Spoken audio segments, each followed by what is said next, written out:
That's too bad. That's too bad. Yeah. Are we rolling now? See me rolling. Okay. Do you want to intro this or should I? Sure. Hi, GITV. I'm Bob the Axeman, and this is. Let him fix the mic first. There we go.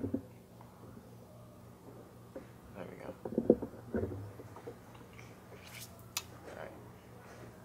Ready, Bob? Mm-hmm. Hi, GITV. I'm Bob the Axeman. Let him fix the mic first. Is it ready to go? Okay. Yeah, I think it's good. Okay. Hi, GITV. I'm Bob the Axeman Hildebrand. And Get the focus first. Perfect focus set. recording. Take one. Take one. Hi, GITV. I'm Bob. Phone's on silent, everyone? God There you go. damn. Phone's on silent. My phone's not even here. Okay. Alright, mine's good. All right. No, it's not in the bathroom right now. It's in my car. Okay. For reals this time. Bob, did you lock the door? It's locked, yeah. Okay, cool. We should be good. Hi, GITV. I'm Bob the Axeman Hildebrand. And I'm Tim, and we're ready to do this. No, okay, no interruption. My God. Alright.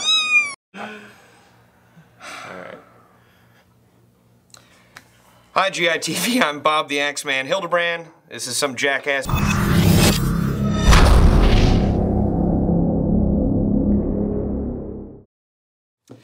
Hi, GITV. I'm Bob the Axeman Hildebrand. This is Tim. Bob's not happy with me. I was making fun of him. I'm on my man period right now. Anyway, this is another episode of Show and Tell. We're going to be talking about stuff that we've used on the field. Last episode, I was mentioning the VTAC Zulu paintball jersey / combat shirt. One of the most comfortable garments I've worn on the battlefield. Great, great piece of textile? I don't know. Tactical apparel, perhaps? Tactical apparel, perhaps. Oh, you were really happy with it. I mean, I was really happy with it. I used it in the Midwest, yeah. And it did really, really well. And I look forward to using it again on the field. But today, I want to talk a little bit about footwear because I think that aside from face and eye protection, this is a very, very big necessity, very definitely crucial part of your kit. And Bob is going to be mentioning a little trick that he learned about Thunder Bees. Bob's been using Thunder Bees since he found out about them, but yeah. You recently started taping them up, Bob. Why don't you explain that to us? That is correct.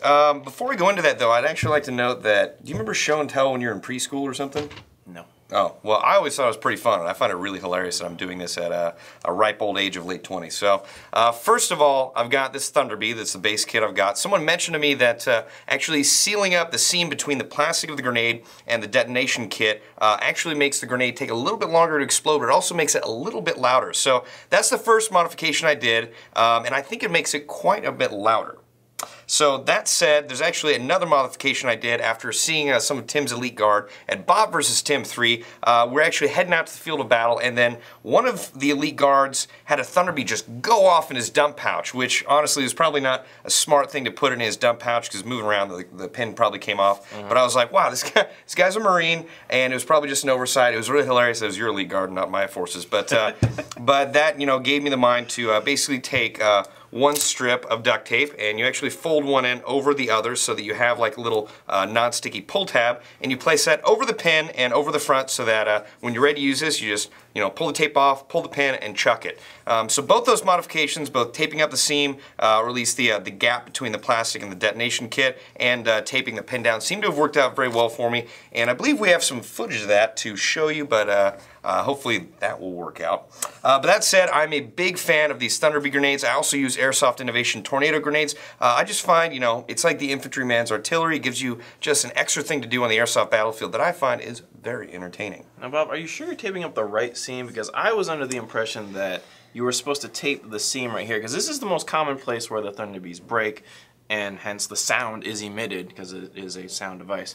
So if you tape these up, it takes longer to detonate, and it also is louder. So are you sure you're doing this right? While that's possible, and I can try that for the next time, what I was told is that because there's gas that leaks through here, it's actually going to make this expand more and thereby burst louder. Maybe you should tape the whole thing up. Yeah, no, that's very doable. I've honestly always got a lot of duct tape on my person at any given time. Just experiment with it. Yeah.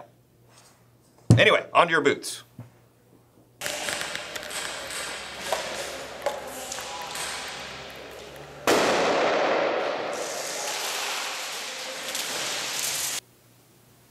So that's where we show them the footage, right?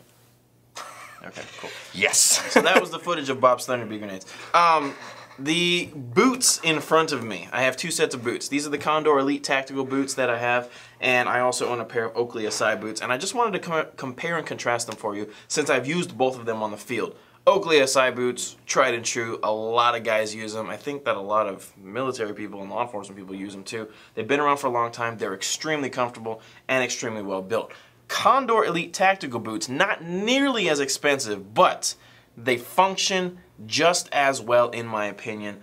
Some of the features of these Condor boots that I really like are the zipper that runs along the inside of the boot here. It makes getting them on and putting them on and getting them off very, very easy. Bob, I think you were the one that told me that this was designed for paratroopers because they twist their ankles frequently. Yes, I believe that's the case. It's basically so you can get the boot off of your person in case you twisted or broke an ankle so that you don't do more damage than you would have by taking it off regularly. Well, I have yet to twist or break my ankle. Hopefully I don't do that in these boots. But just for the ease of putting them on makes it so much easier. Good. No, I just always found it odd that whenever I would go skydiving, we were never allowed to wear boots. I'm like, but they made these boots for paratroopers. Why can't I wear them when I go jump out of a plane? But yeah. What are you supposed to wear skydiving? Tennis shoes. I know, right? Doesn't make sense. No ankle support. Yeah, but anyway, I mean, these are very expensive boots. The Oakley SI boots, I think they cost in the neighborhood of like 180 to 200 bucks. The Condor boots, I'm not going to tell you that they're comparable, that they're exactly the same, because they're not. The Oakley boots are definitely better, but not everybody can afford to spend 200 bucks on these. I actually got these on sale for like 60 bucks, so I didn't even pay full price for them. But, you know, if you bought them normally, they're going to be like 200 bucks. The Condor boots, MSRP for only 90 bucks, and plus if you get them on our website, we almost always have a discount coupon available. We frequently have Condor supplies on like a special, like 20% off or something like that. So you can pick up a really nice set of boots, like these Condor Elite Tactical boots, for a very affordable price tag. And honestly, it took me a long time to get a decent set of boots because I mostly played indoor airsoft for a long time. Yeah. But as soon as I started playing outdoors, I recognized right away that I needed something with ankle support and I needed something with a grip because you cannot use tennis shoes effectively. No. And areas like Operation New Horizon where it's really muddy and watery, or anywhere really that's not like flat ground. I mean, you really need good ankle support, and so you will find that in just about any type of boot you have that's not a tennis shoe. But I mean, I highly recommend the Condor boots. It took a while to get them broken in, to get the soles molded to my feet a little bit, so I will admit they were a little bit uncomfortable at first for the first like 3 games that I used them for. Pretty standard though. You got to break in your boots, so. I don't know, man. As soon as you step into the Oakley SI boots, they're ready to go right out of the box. But you know, you are going to pay a premium for that. But you know, if you don't mind breaking in your boots, you know, I guess it's a common thing with other boots other than the Oakley boots. I guess. I mean, I don't know. I've never had the opportunity to have Oakley SI boots, but yeah, most of the boots I have, like you have to take a little bit of time to break them in. But you've been wearing these quite a bit recently. You've been pretty happy with them, haven't you? Yeah, I mean, most of the time that I wear these, I play in an outdoor environment. There's a lot of desert out here in California, so I'm wearing tan, and so I'm going with the tan boots. I wear these a lot indoors because it goes with my indoor setup. I usually go with our black wedge uniform OD tops, tan bottoms, and black boots.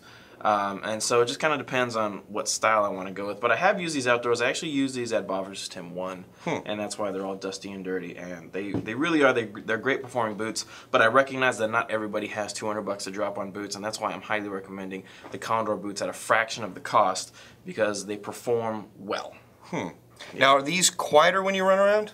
Because I noticed when I captured you in Tim vs. Bob 1, you were pretty loud when you were walking around the building. I don't Clump, clump, clump, clump, clump.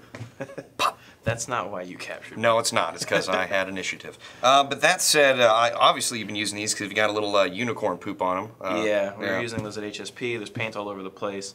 Yeah, I mean, I'm just really happy with these boots. If you don't play Airsoft in boots, you should really pick up a set. Like even like a cheap set of boots, like 20 to 30 bucks.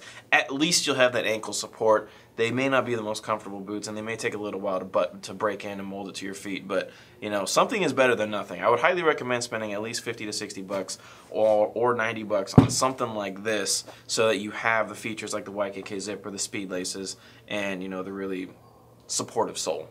I mean, to be honest, the last time I actually took out tennis shoes to go airsofting, I got 3 or 4 holes shot in them, so it just really wasn't worth it. Yeah, definitely. Like, remember those black shoes we brought down the street?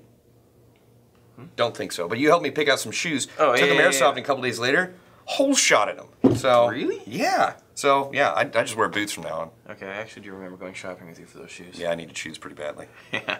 Anyway, this has been another episode of Show and Tell. Hopefully you've learned a little bit about Thunder Bee grenades. Hopefully you're a little more educated about boots, and if you don't have some, you should really pick some up. I highly recommend either one of these if you have the budget for them. I highly recommend grenades. Bob does. Yeah. My name is Tim. And I'm Bob the Axeman Hildebrand. Thanks for watching GITV.